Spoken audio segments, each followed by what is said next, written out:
시청자 여러분 안녕하십니까? BOA 모닝뉴스 시작합니다. 미국과 한국 군 당국이 북한의 점증 아닌 핵과 미사일 위협에 대응하기 위해 기존 작전 계획을 수정 보완하는 새로운 작전 계획 수립을 추진 중인 것으로 전해졌습니다. 로이드 오스틴 국방장관은 미한 안보협의회의 SCM에 참석하기 위해 한국을 방문했는데 새로운 작전 계획 관련 논의가 이어질 것으로 보입니다. 첫 소식 조상진 기자가 보도합니다. 미국과 한국이 북한의 핵과 미사일 고도화를 고려해 새로운 대북 작전 계획 수립 방침을 이번 주에 발표할 것으로 알려졌습니다.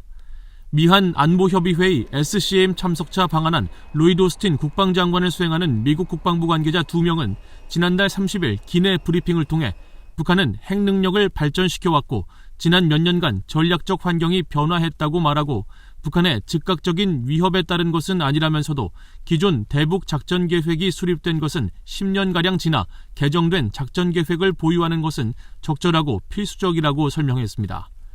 아울러 북한의 핵 능력 고도화는 새로운 작전 계획이 다뤄야 할 중요한 문제 중 하나라면서 새 작전 계획을 수립하는 양국의 전략기획 지침 SPG 발표는 동맹과 함께 모든 가상 계획과 목표, 최종 상태를 점검하는 포괄적이고 집중적인 노력의 시작이 될 것이라고 전했습니다. 미한 군 당국이 기존 작전 계획을 변경하려면 양국 합참의장이 주관하는 군사위원회 회의에서 전략기획 지침을 작성해 미한 안보협의회에 상정하고 이를 양국 국방부 장관이 합의해 서명하는 절차가 필요합니다. 이런 가운데 로이드 오스틴 미국 국방장관은 1일 한국에 도착해 서훈 한국 국가안보실장과 면담을 갖고 미한 동맹과 한반도 문제, 영내 정세 등을 논의했습니다. 면담을 마친 오스틴 장관은 이날 오후 한미동맹재단 주최로 열린 한미동맹의 밤 행사에 참석해 한국에 대한 미국의 철통 같은 방어 의지를 강조했습니다. 오스틴 장관은 미한 동맹은 한반도와 동북아 지역의 평화와 안보에 토대를 제공해 왔다면서 이같이 말하고 미한 동맹의 연중 가장 중요한 행사인 제53차 미한 안보협의회에서 양국이 협력을 확대하고 심화할 수 있는 논의를 이어나가기를 기대한다고 말했습니다. 한편 오스틴 장관 방한에 하루 앞서 한국을 방문한 마크 밀리 미국 합참의장은 이날 원인철 한국 합참의장과 만나 제46차 미한 군사위원회 회의를 실시했습니다. 회의 후 발표된 공동 보도자료에 따르면 밀리 합참의장은 미국의 확장 억제 제공을 포함한 한반도 방위 공약을 확고하게 지켜나갈 것임을 거듭 강조했습니다. 또 양측은 회의에서 미한 동맹의 지속적인 굳건함을 확인하고 양국 간 군사 협력을 강화하기 위한 중요한 진전에 대해 의견을 같이 했으며 미한 연합지휘소 훈련의 성공적인 시행과 조건에 기초한 전작권 전환의 진전에 대해 인식을 같이 했다고 밝혔습니다. BOA 뉴스 조상진입니다. 6.25 한국전쟁 당시 미국 육군 소속으로 참전해 주요 전투를 치르고 미국 연방 하원 의원으로 미한 동맹 발전에 크게 공헌한 찰스 랭글 전 하원 의원에게 제9회 백선엽 한미동맹상이 수여됐습니다.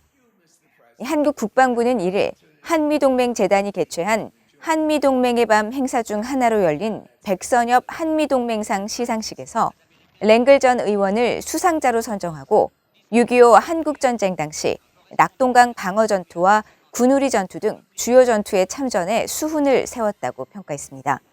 또 국방부는 랭글 전 의원은 1971년부터 2017년까지 41년 동안 연방 하원 의원을 역임하면서 한반도 관련 입법을 주도하고 한반도 평화와 참전용사 권익 증진, 미국 의회 내 지한파 모임인 코리아 코커스 창설에 기여하는 등 한미동맹 발전에 크게 기여한 공로로 수상자로 결정했다고 선정 이유를 밝혔습니다. 건강 등의 이유로 방한하지 못한 랭글 전 의원은 영상 메시지를 통해 한국에서 공산주의 공격을 막아낸 것이 얼마나 소중한 시간인지 깨닫게 됐다면서 백선엽 한미동맹상 수상은 많은 참전 용사들에게 큰 의미가 될 것이라고 감사의 뜻을 전했습니다. 백선엽 한미동맹상은 지난 2013년 한미동맹 60주년을 맞아 동맹의 의미와 중요성을 조명하고 미래 동맹 발전을 촉진하기 위해 제정됐습니다. 한국이 유엔 안전보장이사회 비상임 이사국에 다시 진출하려면 북한에서 벌어지는 인권 유린에 눈 감지 말아야 한다는 지적이 제기됐습니다. 북한 인권 문제에 대한 한국의 접근법이 국제사회의 대응과 엇박자를 내고 있다는 우려가 나옵니다. 김영교 기자가 보도합니다. 그레그 스칼라튜 북한인권위원회 사무총장은 VOA에 한국 문재인 대통령이 지난 9월 유엔 총회 기조연설에서 한국이 오는 2024년 유엔 안보리 비상임 이사국에 진출하겠다고 한 발언을 상기시키며 한국이 북한의 지독한 인권 침해를 계속 무시하면서 어떻게 유엔 안보리 비상임 이사국으로서 국제사회 인권 문제 해결을 이끌 수 있겠느냐고 지적했습니다.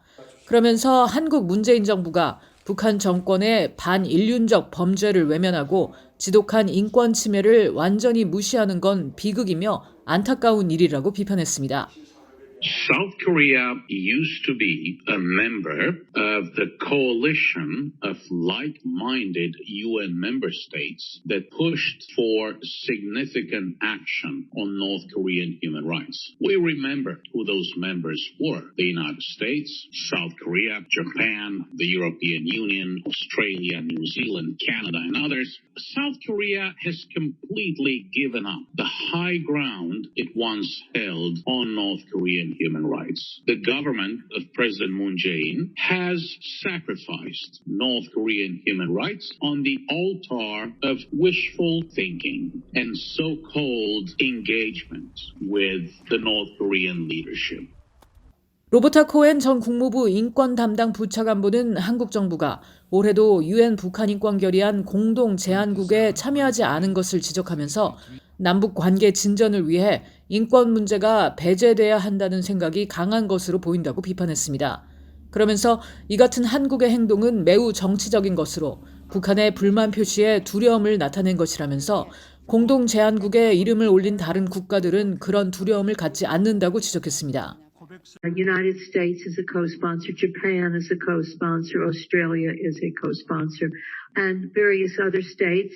So South Korea really stands out in my mind as a state being intimidated by North Korea and believing that if human rights is dismissed as an issue of concern, that North Korea will therefore negotiate a denuclearization and peace agreement.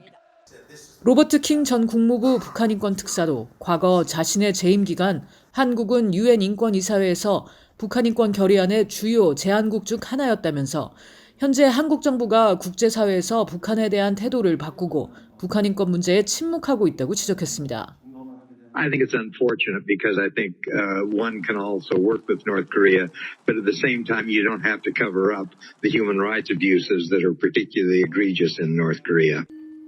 미국의 인권 전문가들은 유엔 안보리 비상임 이사국에 세 번째 도전하는 한국이 정권에 따라 북한 인권 문제에 다른 목소리를 내는 국가로 인식돼서는 안 될 것이라고 지적했습니다. 앞서 한국 통일부 당국자는 지난 18일 한국 언론에 북한 주민의 인권이 실질적으로 개선될 수 있도록 유엔 등 국제사회와 함께 노력한다는 게 정부의 기본 입장이라며 이를 바탕으로 작년에 이어 올해도 결의안 컨센서스, 즉 전원 동의 채택에 동참한 것이라고 설명했습니다. VOA 뉴스 김현교입니다. 유엔이 제3국에 체류하고 있는 탈북민 보호를 위한 한국 정부의 역할이 매우 중요하다고 밝혔습니다. 또 한국 정부가 북한 인권 시민사회단체들과 협력하고 망명 의사를 밝힌 탈북민은 국제 강제 송환 금지 원칙에 따라 어떤 상황에서도 북한으로 돌려보내서는 안 된다고 강조했습니다. 김영관 기자의 보도입니다. 마도카 사지 서울 유엔인권사무소 인권담당관은 한국국가인권위원회가 29일 서울에서 주최한 북한인권 관련 토론회에 참석해 제3국 내 탈북 난민들에 대한 한국 정부의 지원 역할의 중요성을 강조했습니다. 탈북민들이 북한으로 송환될 경우 고문 등 심각한 인권 침해를 당할 우려가 있고 국제난민법과 인권법은 강제 송환을 금지하고 있다는 겁니다.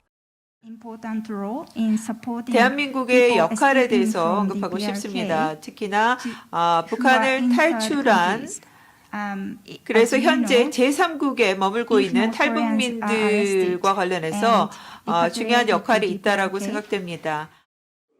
사제 담당관은 특히 제3국 내 탈북민이 체포된 경우 한국 정부의 직접적인 개입이 이들의 북송을 막는 데 도움이 될 수 있다며 한국 정부가 국제사회와 협력해 3국 내 탈북민들을 보호하기 위한 방안을 찾아야 한다고 권고했습니다. 유엔 인권 담당관이 한국 국가기구가 주최한 토론회에 참석해 탈북민 보호를 위한 한국 정부의 역할을 공개적으로 강조한 건 그만큼 한국 정부의 노력이 더 필요하다는 점을 강조한 것으로 보입니다. 유엔의 사지 인권 담당관은 한국 내 북한 인권 시민사회 단체들의 역할도 강조하면서 이들 단체들이 정부의 국가행동계획 수립에 참여해 입장이 반영되도록 한국 정부가 노력해야 한다고 밝혔습니다. 이와 관련해 유엔 주요 특별보고관들은 앞서 한국 내 북한 인권 단체들과 탈북민 단체들에 대한 문재인 정부의 사무조사와 대북전단 금지법 처벌 등의 조치에 대해 인권 침해를 우려하는 공개 소환을 한국 정부에 보낸 바 있습니다. 이틀째 회의에선 백범석 유엔 인권이사회 자문위원이 국제 원칙인 강제 송환 금지의 원칙을 강조하면서 한국 정부는 한국행 의사를 밝힌 어떤 북한 주민도 북한으로 송환해선 안 된다고 밝혔습니다. 망명 의사를 밝힌 북한 주민을 정부는 보호할 의무가 있으며 설사 탈북 동기가 범죄 도피라 하더라도 이를 귀순 의사의 진정성을 저해하는 것으로 해석해선 안 된다는 겁니다. 고문방지협약 제3조는 강제 송환 금지 원칙을 규정하고 있습니다. 여기에는 난민주의 협약상의 강제 송환 금지 원칙과 달리 예외 조항이 존재하지 않으며 그 대상이 난민일 필요도 없고 그냥 인간이면 다 적용받게 됩니다. 한국 정부는 지난 2019년 11월 동해 북방 한계선 이남 지역에서 납포된 뒤 한국의 망명 의사를 밝힌 북한 선원 2명을 조사한 후 이들이 오징어 잡이배에서 동료 선원 12명을 살해한 흉악범으로 알려져 북한으로 추방했다고 밝혔습니다. 한국 정부는 당시 이들이 살인 등 중대한 비정치적 범죄자로 보호 대상이 아니며 한국 편입 시 국민의 생명과 안전 위협, 국제법상 난민으로 인정할 수 없어 추방을 결정했다고 밝혔지만 정부가 적법 절차 없이 탈북민들을 북송해 생명권을 침해했다는 비판이 제기됐었습니다. BA 뉴스 김영권입니다. 북한이 선박 식별번호 등을 조작하는 수법으로 유엔 안보리 대북제재 위반 선박을 활용해 핵 확산 활동에 나설 우려가 있다는 지적이 제기됐습니다. 미국의 민간 연구단체인 선진안보연구소 C4ADS의 루카스 쿠오 선임연구원은 최근 미국 국방부 산하 아시아태평양 안보연구센터가 주최한 화상대담에 참석해 북한이 식별 정보를 조작한 선박을 통해 대북제재 위반 감시를 회피하고 이전이 금지된 상품이나 기술 등에 대한 거래에 나설 수 있다고 지적했습니다. 쿠오 연구원은 그러면서 지난 9월 선진안보연구소가 북한의 유엔 안보리 대북제재 대상 선박인 킹스웨이호와 서블리코 등에 대한 이른바 선박 식별정보 세탁수법을 소개한 사실을 언급하면서 해당 보고서에는 2척의 선박만 다뤘지만 식별번호 조작으로 의심되는 북한 선박은 최소 11척 이상이라고 주장했습니다. 그러면서 북한의 선박을 지속적으로 추적하는 것은 현실적으로 쉽지 않으며 이들이 합법적인 선박처럼 속이는 방식을 택하면 유엔 대북제재의 허점을 이용해 무역과 밀수 등 핵 확산 활동을 할 우려가 크게 제기될 수 있다고 지적했습니다. 지난해 하반기부터 올해 상반기까지 영국과 북한 간 무역 규모가 전년 같은 기간에 비해 2배 이상 증가했으며 주요 교역은 대부분 용역 서비스 부분에서 이루어졌다고 영국 정부가 밝혔습니다.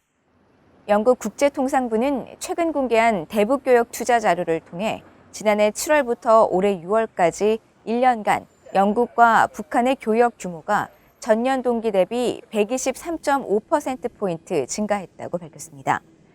특히 해당 기간 영국과 북한은 3,800만 파운드, 미화 약 5천만 달러에 이르는 교역액을 기록했고 이 중 2,200만 파운드는 대북 수출액, 나머지 1,600만 파운드는 수입액이라고 설명했습니다. 영국 국제통상부는 또 영국의 대북 수출액의 경우 전년 동기 대비 83%포인트가 증가했고 대북 수출액 가운데 상품 수출은 0.1% 미만으로 거의 모든 수출은 용역 서비스가 차지했다고 밝혔으며 구체적으로 어떤 종류의 용역 서비스를 거래한 것인지에 대해서는 공개하지 않았습니다. 이상으로 BOA 모닝뉴스를 모두 마칩니다. 시청해주신 여러분 고맙습니다.